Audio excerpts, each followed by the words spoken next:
Assalamualaikum warahmatullahi wabarakatuh. Kami dari kelompok 5 akan mempresentasikan hasil diskusi kami yang berjudul pengembangan alat penilaian hasil belajar berupa non-tes. Langsung saja yang pertama yaitu pengertian dan bentuk non-tes. Non-tes adalah cara penilaian hasil belajar peserta didik yang dilakukan tanpa menguji peserta didik, tetapi dengan melakukan pengamatan secara sistematis. Teknik evaluasi non-tes berarti melaksanakan penilaian dengan tidak menggunakan tes. Selanjutnya, bentuk-bentuk non-tes. Bentuk-bentuk non-tes ada 3, yaitu yang pertama, observasi atau pengamatan, yang kedua, interview atau wawancara, yang ketiga, kuesioner atau angket. Sekian dari saya, akan dilanjutkan oleh rekan saya. Baik, selanjutnya saya Devita akan menjelaskan tentang pengembangan alat penilaian hasil belajar berupa non-tes. Pengembangan alat penilaian non-tes adalah berbagai jenis kegiatan yang harus dilaksanakan sehingga pada akhirnya akan diperoleh butir-butir non-tes yang memiliki validitas dan reliabilitas serta keterlaksanaannya yang cukup tinggi, atau dengan kata lain, alat ukur non-tes yang baku.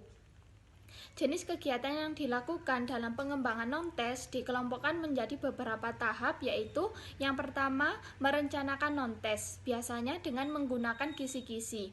Format kisi-kisinya yaitu yang pertama komponen identitas dan yang kedua yaitu komponen matriks. Yang kedua adalah menulis butir-butir pertanyaan. Yang ketiga yaitu mereview atau menelaah pertanyaan berdasarkan pertimbangan pakar. Dan yang keempat yaitu menguji coba ke lapangan. Yang kelima adalah mengolah hasil uji coba.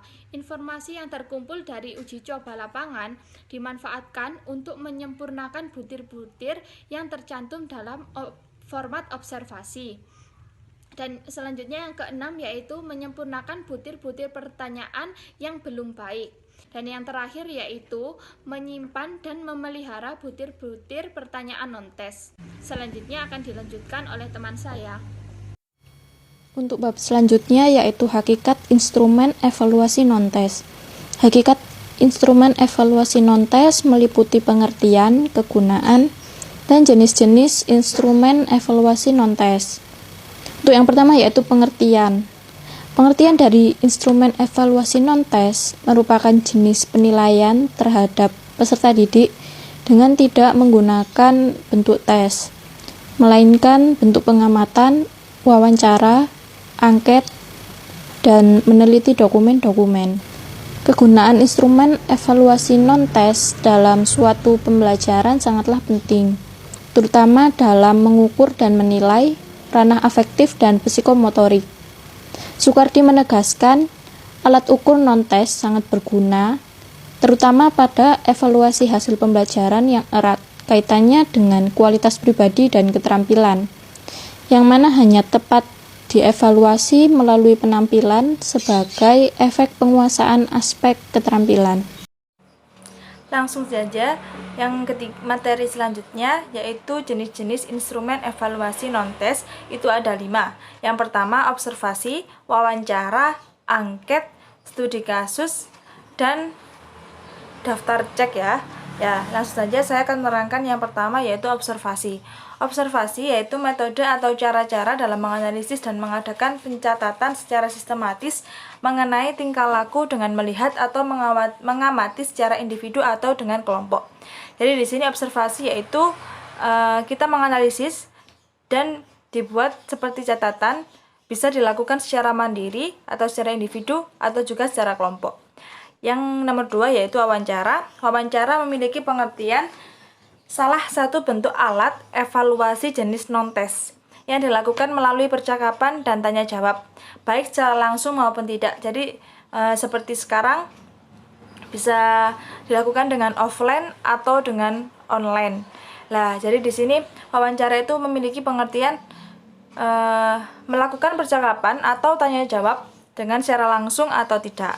Di sini arti wawancara ialah proses tanya jawab yang dilakukan secara langsung antara pewawancara atau guru dengan orang yang diwawancara atau peserta didik. Jadi seperti kegiatan pembelajaran langsung di kelas, itu seorang guru menanyakan kepada siswanya, itu juga bisa dinamai dengan wawancara atau proses tanya jawab.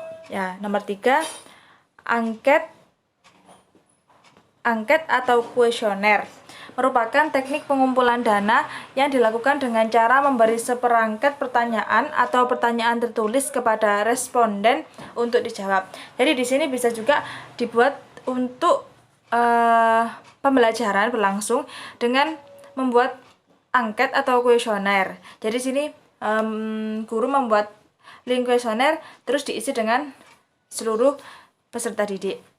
Nah, di sini bisa juga dalam proses pembelajaran di kelas, responden yang dimaksud adalah peserta didik. Nah, guru bertindak untuk sebagai perumus dan pembuat angket. Jadi seperti atau membuat pertanyaan, bisa juga membuat seperti kuis-kuis dan lain sebagainya. Yang nomor 4 yaitu daftar cek.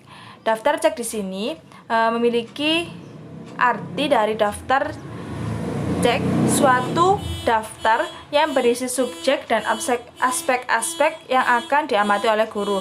Jadi di sini guru bisa mengamati itu melalui dengan adanya daftar cek atau checklist. Melalui daftar ini dapat memungkinkan guru sebagai penilai untuk mencatat tiap-tiap kejadian yang penting yang menjadi fokus penilaian dari guru.